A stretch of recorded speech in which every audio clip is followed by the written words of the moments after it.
इस deep dive में आपका स्वागत है। आज हम बात कर रहे हैं नागपुर की। हाँ, ऑरेंज सिटी, टाइगर कैपिटल, ये नाम तो सबने सुने हैं, पर कहानी मतलब इससे कहीं ज्यादा गहरी है। हमारे पास जो जानकारी है वो नागपुर के इतिहास, आज के जो बड़े बदलाव हो रहे हैं और हाँ, घूमने फिरने की जगहों पर भी रोशनी डालती है। तो हमारा मकसद है नागपुर के, कह सकते हैं, कई रंगों को समझना। इसकी पुरानी जड़ें क्या हैं, नई रफ्तार कैसी है और इसकी अपनी पहचान क्या है। तो चलिए शुरू करते हैं।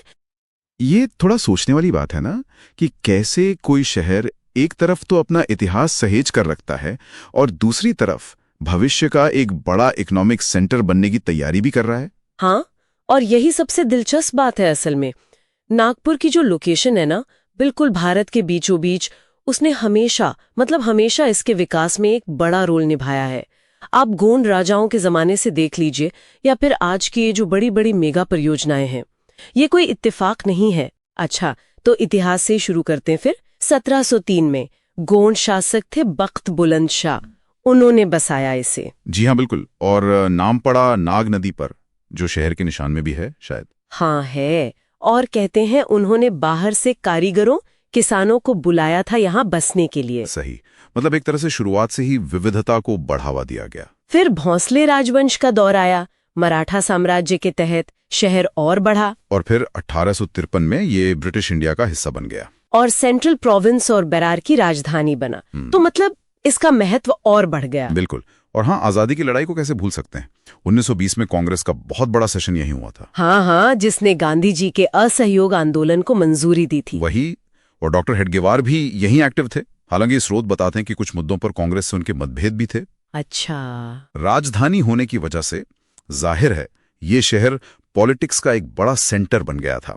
फिर आजादी के बाद जब भाषा के आधार पर राज्य बने तो 1960 में नागपुर महाराष्ट्र का हिस्सा बना और उसे उपराजधानी का दर्जा मिला, जो आज भी है। जी बिल्कुल। तो ये तो हुई इतिहास की बात, पर आज नागपुर इतना चर्चा में क्यों है?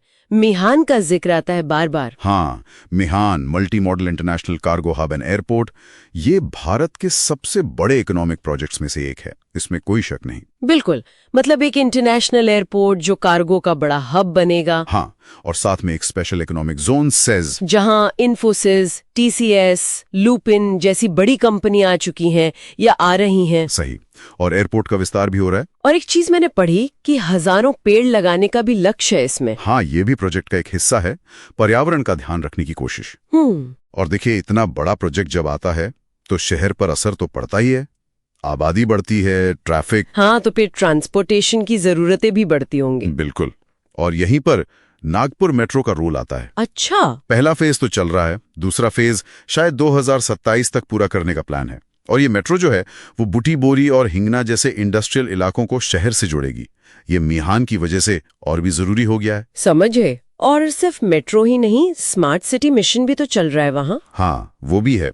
शहर को ज्यादा सस्टेनेबल बनाने की कोशिश, जैसे 24 घंटे पानी की सप्लाई, ई टॉयलेट्स, झीलों का रेनोवेशन, ये सब। और एक नया डेवलपमेंट प्लान भी है शहर के लिए, करीब 22,700 हेक्टेयर का। जी, और उसमें एक मल्टी मोडल ट्रांसपोर्ट हब बनाने की भी बात है, मतलब बस, मेट्रो, रेल, सब एक जगह। वाह। और रुकिए, एक और चीज है, एक बिल्कुल नया शहर न्यू नागपुर बसाने की भी योजना है, शहर से करीब 65 किलोमीटर दूर। क्या बात है, मतलब विकास को सिर्फ एक जगह केंद्रित नहीं कर रहे।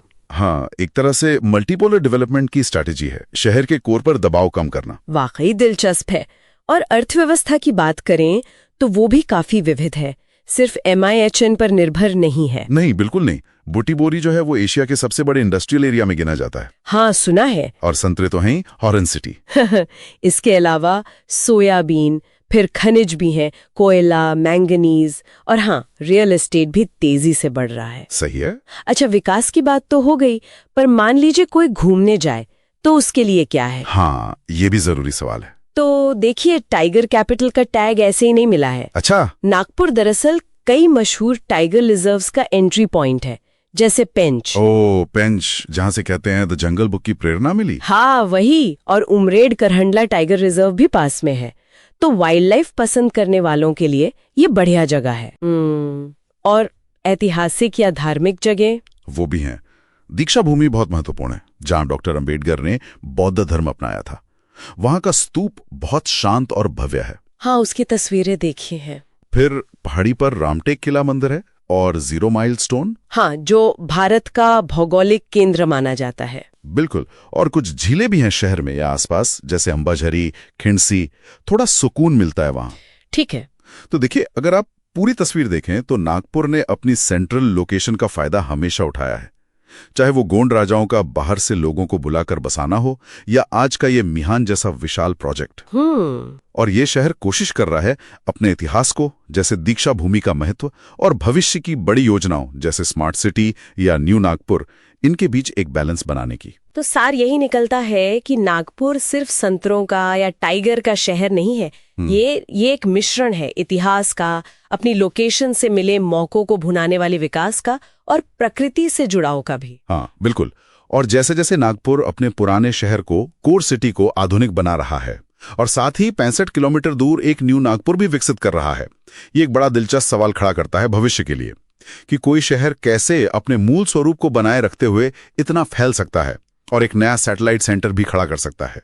और ये कैसे सुनिश्चित होगा कि ये दोनों हिस्से, मतलब कोर सिटी और न्यू नागपुर, एक दूसरे से मुकाबला ना करें बल्कि एक दूसरे को कॉम्प्लीमेंट करें, मिलकर आगे बढ़ें। भविष्य के अर्बन प्लानिंग के लिए वाकई एक सोचने